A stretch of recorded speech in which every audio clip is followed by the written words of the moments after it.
Aunque la vida moderna es más práctica y la televisión es una de las principales diversiones en los hogares, aún existen personas que gustan de la conversación y se dan sus tiempos para platicar en familia y disfrutar del sápido cuento, del fantasioso relato que hacían los mayores, dejándonos la obligación de seguirlo transmitiendo ya que es parte de la historia de nuestro pueblo.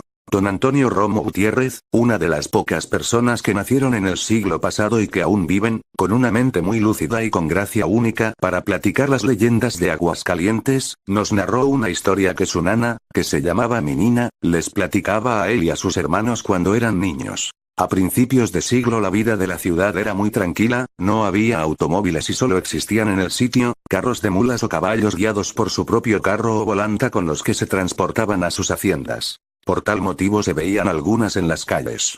Don Ampelio, uno de los cocheros de su casa, al que su padre le tenía mucha confianza, era el encargado de llevar a la muchacha del Niágara, nombre de la hacienda de don Salvador H. Romo, en la época de vacaciones. En una ocasión, cuando ya estaban listos para emprender el viaje, cada uno de los muchachos con su amigo invitado y sus pultracas, así como con bolsas de toda clase de golosinas para disfrutarlas en vacaciones. En vano esperaron la llegada de don Ampelio.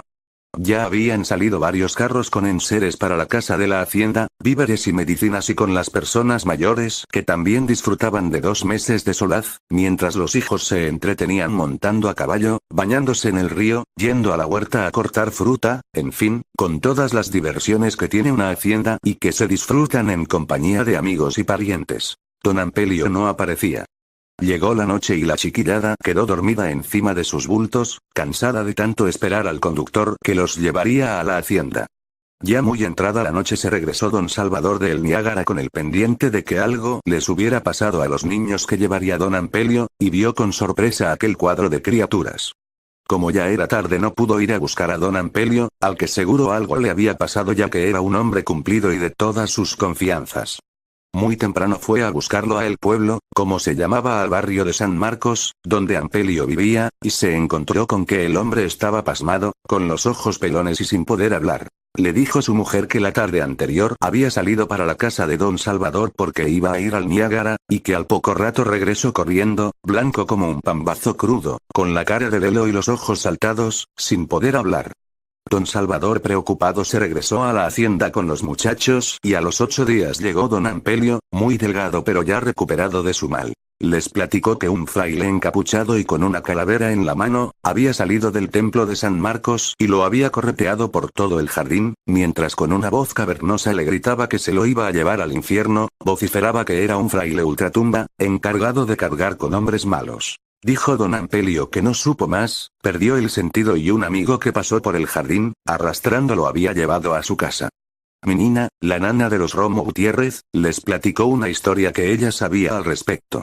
Y estando todos reunidos en una de las salas de la hacienda hizo este relato. Durante la feria de San Marcos, que se celebra precisamente alrededor del jardín, tanto la aristocracia de Aguascalientes como las personas más modestas y la gente de pocos recursos, toda por igual, se divertía, asistía a fiestas y desórdenes y muy poca concurría a los oficios religiosos en la iglesia de San Marcos. Pasando la feria, como para imponer silencio a todo el bullicio del mes anterior, un hombre de ultratumba vestido de fraile, con un quinqué con vela y una calavera, recorría el jardín dando bendiciones como queriendo borrar el escandaloso bullicio que había habido. Los vecinos de las casas de alrededor veían por las celosías de las ventanas aquella figura llenándose de espanto.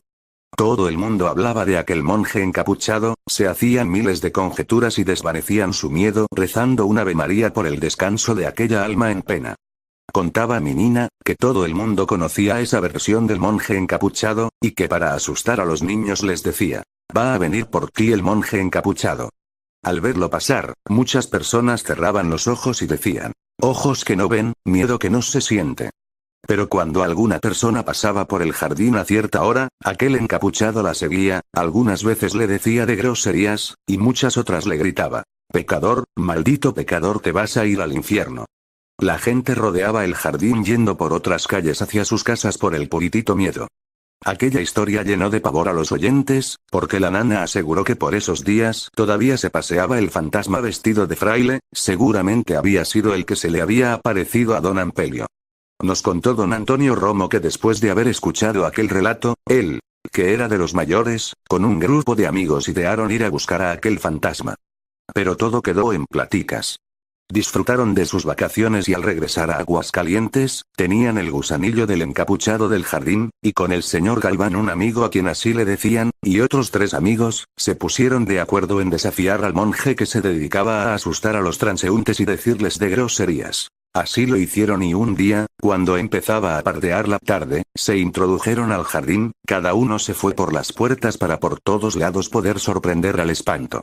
Lo vieron venir con su vela y calavera y mientras uno le daba una patada, el otro le quitaba la capucha y uno más le arrebataba la calavera sin poderse defender, gritaba el encapuchado: desgraciados, malditos se los va a llevar el diablo. ¿Y cuál sería su sorpresa que aquella alma en pena, no era otro que Pedrito, el sacristán de la iglesia que tenía mucho tiempo que había encontrado la manera de divertirse, asustando a los vecinos de San Marcos y a los pobres borrachitos que pasaban por el jardín, así como a personas que no conocían la historia del encapuchado? Desde aquel día, no se volvió a aparecer el encapuchado del jardín, y aunque la palomilla de don Antonio y sus amigos esparcieron por donde quiera lo que había ocurrido, nadie les creyó, y la leyenda del encapuchado del jardín a la fecha se cita dentro de los sucesos ocurridos en Aguascalientes. Existen personas que todavía hablan del fraile que se aparecía en el jardín, y algunas muy nerviosas juran que alguna vez lo han visto. Así es como crecen los rumores y se convierten en leyendas que se llegan a contar bajo juramento.